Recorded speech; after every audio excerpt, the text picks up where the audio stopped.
Minister is giving the speech to bring in the act of recognition. In place of the Ngunnawal people. So I speak here today, as I always do, in a spirit of friendship and respect for the first Australians and with honour to elders past and present. I'm also conscious that on this special anniversary, we acknowledge the courage that enabled Kevin Rudd to offer the apology and the generosity of spirit that enabled Indigenous Australians to accept it.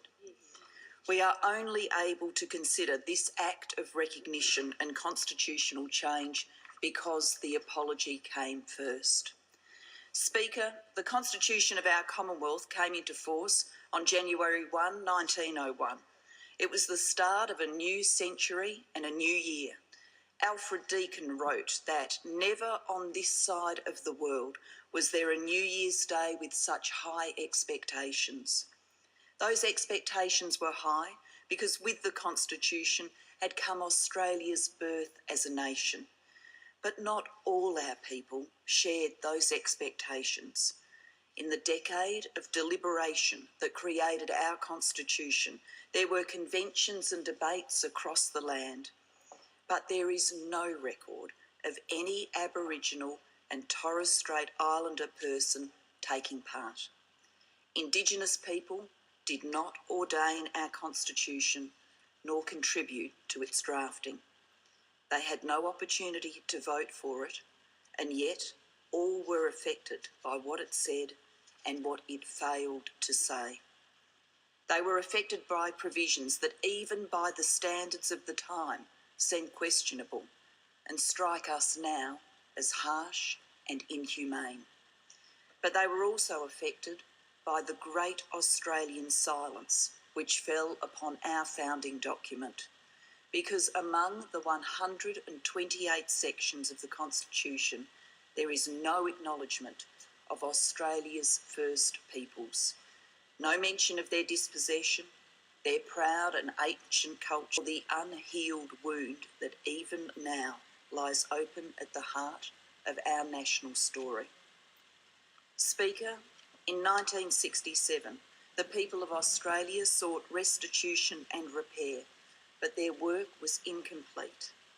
Today, a new generation dreams of finishing the job with the same idealism and the same means, not through protests or lawsuits, but by this Parliament summoning every Australian elector to a referendum, and there, in the sanctity of the polling booth, to inscribe their agreement to a successful constitutional amendment.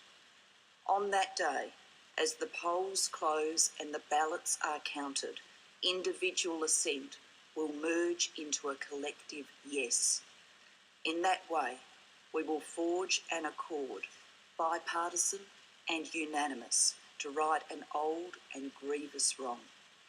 A step that will take us further on the path of reconciliation than we have ever ventured before.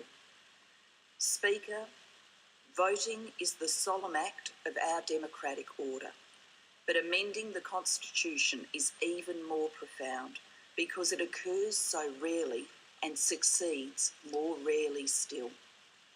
At the election of 2007, it seemed that the prospect of constitutional recognition was very close at hand, supported as it was by both major parties. But in difficult and volatile times, we have not found the settled space in our national conversation to make the promised referendum a reality. So the government has advanced this bill for an act of recognition to assure Indigenous people that our purpose of amendment remains unbroken and to prepare the wider community for the responsibility that lies ahead. This bill is thus an act of preparation and anticipation. In this legislation, we, the nation's 226 legislators, will serve as proxies for Australia's 14 million voters, bridging the time between now and referendum day. That is why this bill has a sunset clause of 2 years, so that the 44th Parliament can achieve what was produced by my friend and colleague, the Minister for Indigenous Affairs, and has two main purposes. First, it acknowledges in law that Aboriginal and Torres Strait Islander people are the first inhabitants of this nation. It acknowledges they occupied this land from time immemorial. They honoured and cared for it and do so to this day. Second, this bill seeks to foster momentum for a referendum for constitutional recognition of Aboriginal and Torres Strait Islander peoples. The bill gives the Parliament some of the tools it will need to build a new legislative requirement for a review of public support for a referendum to be tabled here in Parliament 6 months before any referendum bill is proposed. The bill and the referendum to come are closely informed by the work of the expert panel, itself an outstanding example of Indigenous and non-Indigenous Australians working together. The expert panel's report, Longreach to Launceston, that work gives us the solid foundation upon which to build parliamentary and community consensus. I again thank the expert panel, ably co-chaired by Patrick Dodson and Mark Liebler, for its important work, and I acknowledge the panel members who are present here today. But ultimately, a referendum bill will be the creation of this Parliament. So I also commend the work to date of the Joint Select Committee on Constitutional Recognition of Aboriginal and Torres Strait Islander peoples, and I look forward to their continued work in the months ahead to prepare the way for the Parliament, most likely in the course of 2014, to debate and pass the referendum bill. This is critical work because it will require all of us in this Parliament to find consensus around the wording and the content of the proposed constitutional amendment. Speaker, the work of preparation is timely and vital, but ultimately, recognition is not a matter for politicians or experts. Instead, the Constitution belongs to the people. It was created by them, it serves them, and it can be amended by them alone. So this is a task in which all Australians must share. I do believe the community is willing to embrace the justice of this campaign because Australians understand that Indigenous culture and history are a source of pride for all of us. But I also believe that their goodwill needs to be galvanised. Some of the work of building consensus is being led by the Joint Select Committee. Some of the work is being led by Reconciliation Australia and other organisations that are building grassroots support for change.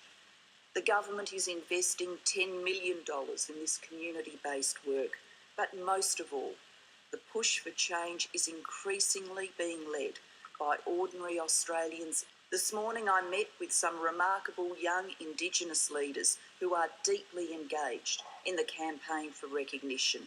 Men and women who were not born in 1967, but who share the spirit and optimism of those days. They will be among the many Australians actively working in communities around the nation in coming weeks and months. I trust that we will be out there too, every one of us, in our electorates doing the same, campaigning with optimism, campaigning with hope. Speaker, the experience of 1967 gives us abundant cause for such hope.